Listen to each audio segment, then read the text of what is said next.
প্রিয় নবম ভোকেশনাল শ্রেণীর শিক্ষার্থী বন্ধুরা, তোমাদের পরীক্ষা কিন্তু 6 নভেম্বর 2025।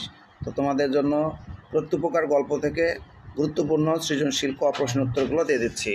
চলে আছি মূল পড়ায়। প্রত্যুপকার শব্দের অর্থ কী? প্রত্যুপকার শব্দের অর্থ হচ্ছে উপকারীর উপকার করা। ঠিক আছে, উপকারীর উপকার করা। এরপর প্রশ্ন দেখো, অভিরুচি শব্দের অর্থ কী? অভিরুচি শব্দের অর্থ হচ্ছে ইচ্ছা। এটা কিন্তু খুব ইম্পর্টেন্ট, আর ওই যে উপরেরটাও ইম্পর্টেন্ট ছিল। তোমাদের সমস্ত প্রশ্নের উত্তরগুলো তোমরা আমাদের এই চ্যানেল থেকে পেয়ে যাবে। পাশাপাশি আমাদের আরও পড়ার চ্যানেল রয়েছে, ফেসবুক পেজ রয়েছে, সেগুলো অবশ্যই তোমরা ফলো এবং সাবস্ক্রাইব করে দেবে। অভিযুক্ত লোকটির জন্মস্থান কোথায়?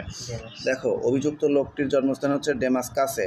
ঠিক আছে, আচ্ছা। এরপরে প্রশ্ন হচ্ছে, প্রত্যুপকার গল্পটি আখ্যান মঞ্জুরির কোন ভাগ থেকে নেওয়া হয়েছে? কোন ভাগ থেকে নেওয়া হয়েছে? দ্বিতীয় ভাগ থেকে। তোমরা মনে রাখবে, এই প্রত্যুপকার গল্পটি আখ্যান মঞ্জুরির দ্বিতীয় ভাগ থেকে সংকলন করা হয়েছে। এরপরে হচ্ছে, বেতাল বংশবিশ্রুতি কার লেখা? ঈশ্বরচন্দ্র বিদ্যাসাগরের লেখা। এইটা কিন্তু ইম্পর্টেন্ট আছে।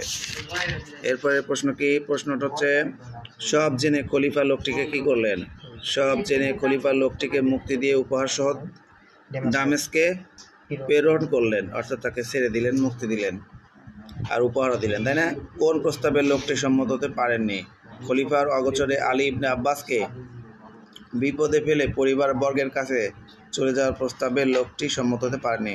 অর্থাৎ যে লোকটিকে হাত পা বাঁধা অবস্থায় নিয়ে আসা হয়েছিল না খলিফার কাছে, এবং পরবর্তীতে আলী ইবনে আব্বাসের দায়িত্ব ছিল, সেই আলী ইবনে আব্বাসকে বিপদে ফেলে ওই লোকটা চলে যেতে চায়নি, এই প্রস্তাবে রাজি হয় না। আলী ইবনে আব্বাস বলছে কি, আপনাকে হচ্ছে খলিফার অগোচরে ছেড়ে দেব, আপনি নিজের বাড়িতে, নিজের এলাকায় বা দেশে চলে যাবেন, তাই না?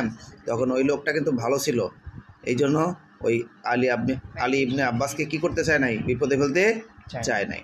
এই তো, এই প্রশ্নের উত্তরগুলো তোমরা অবশ্যই মুখস্থ করে ফেলবে। খেয়ে ফেললেই ভালো হয়। আল্লাহ হাফেজ।